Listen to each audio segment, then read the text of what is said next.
What immediately sets off your bullshit radar? Someone always being the victim in every story, and if you question it, it just pisses them off. When a potential client says, "Our budget for this first one is almost nothing, but if this one goes well, we hope to get some funding and can do a bunch more with a real budget." All my exes are psychos. I'm a nice person. Trust me. Apostrophe.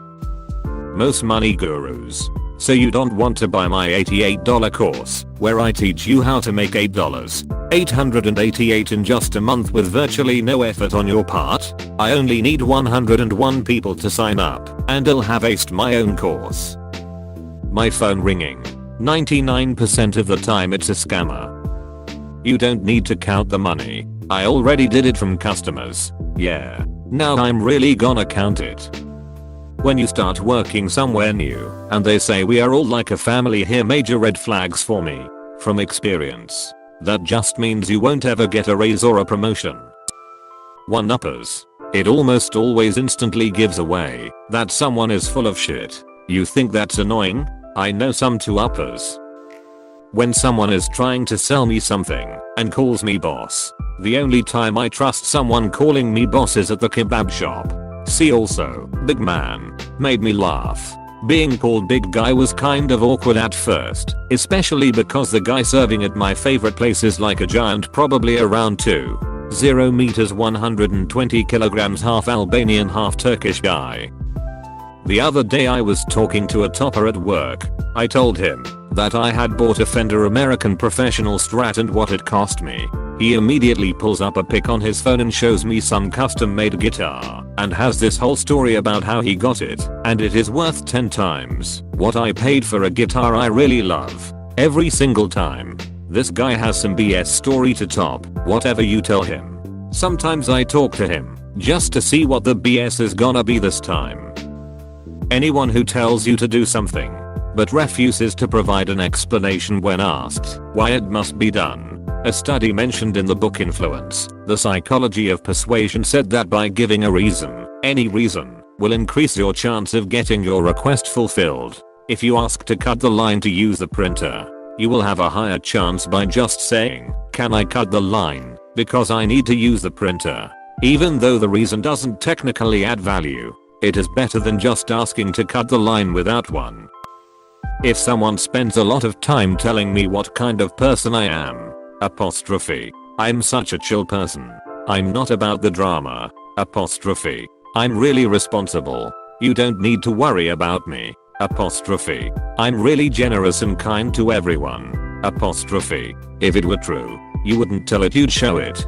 Bringing this up out of nowhere is almost always an indication that that person is absolutely not that way, but wants you to think of them that way, or likes to think of themselves that way. I normally wouldn't date someone your age, but you are so mature. My friend was wondering.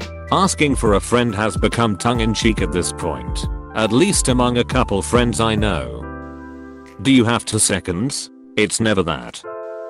Hot singles in your area want to bang you.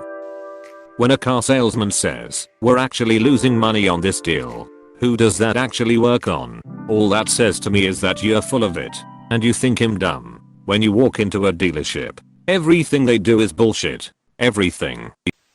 You can trust me. I'm all about honesty. I'm the most honest person ever. Trust me. Those almost always turn out to be the worst kinds of people. People who speak in superlatives. All things cannot be the best or the most or amazing. I grew up with this guy, where everything was described using superlatives. He'd tell you about insanely grandiose plans. Meanwhile, he could barely hold down a job. He clearly believed his own press. When I can't get it in writing, can't hand me the contract. Contract will screw me. Can't tell me what the raise will be. There won't be one. Can't give me an itemized receipt. You're skimming off the top. Referring to oneself as an influencer. People who talk and talk and talk. I immediately start doubting everything they say. Little guys who brag about beating up a biker and earning the respect of the rest of the gang. I've heard the same story about 20 times over the last 30 years from 19 different guys. The story. I was at the bar and this huge biker, cue storyteller on his tippy toes, Arm raised indicating his opponent was at least 510. Starts giving me shit. We take it outside and I kick his ass. An hour later, he comes back to the bar with 10 more bikers. They come up to me and the leader looked me up and down. Turned to the first guy and asks, this guy beat you up? The says, you let this little guy can beat you. You deserved it. Edit. You can avoid hearing this story by simply avoiding guys who wear form-fitting denim jackets with the sleeves cut off. One earring, but not the gay ear, and a wrist bandana. IMSO OCD. OCD is the worst thing that has ever happened to me. Back off with that crap. Yeah. Cause it's really bragging. In college people used to say that to mean I'm so perfect and such an overachiever. Sick of it. OMG, I'm so OCD I have to make sure all my text is aligned properly when I type notes. Teehee. No Becky, you're just a perfectionist. OCD is when my buddy has to keep touching door knobs or he thinks the world will implode. Any sappy photo on FB with a caption like they don't think their picture will get any likes. Let's prove them wrong. I scroll past that nonsense so fast, I get friction burns. When someone starts talking about their extensive knowledge about something and purposely mispronounces words because that's the proper way of saying it, my real passion is my papier mache hats. It's too late to be red, but when someone shows me their hypoallergenic Bernedoodle puppy rescue, fuck you. That's a 3K dog. Only place you rescued that dog from was the mall. I mean, I once stole a sick puppy that was for sale for 2K from a mall. I was out of state and just put her in my jacket and ran. She almost died and I spent so much money getting her healthy again. She had parvo, upper respiratory problems, and a heart murmur. Pretty sure she would have died if I left her at Petland. She's 12 now and I couldn't imagine not having her in my life. My son can do. My buddy's kid can do. These lines are 100% bullshit.